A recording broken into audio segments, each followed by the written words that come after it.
2024 সালে ডিসেম্বরে ওড়িশার কিছু অংশে বিরল তুষারপাতের ঘটনা ঘটেছে। রাজ্যের সুন্দরগড় এবং ময়ূরভঞ্জ জেলায় এই বিরল আবহাওয়ার পরিস্থিতি দেখা গেছে।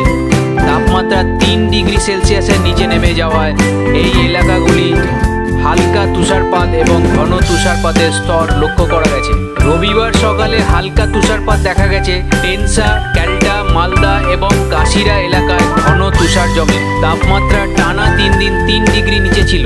মাঠ এবং গাড়িগুলি ঘন তুষারে জমেছে। ভারতীয় আবহাওয়া দপ্তর এই অঞ্চলের জন্য শীতের তীব্রতা নিয়ে হলুদ সতর্কতা আগেই জারি করেছিল।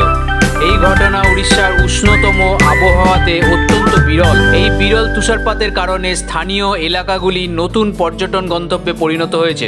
পর্যটকরা এই শীতল পরিবেশ উপভোগ করতে সেখানে ভিড় জমাচ্ছেন। ভিডিওটি আপনাদের ভালো লাগলে লাইক অ্যান্ড শেয়ার অবশ্যই করে দেবেন এবং এই ধরনের আরও ভিডিও দেখার জন্য চ্যানেলটিকে সাবস্ক্রাইব করে দেবেন।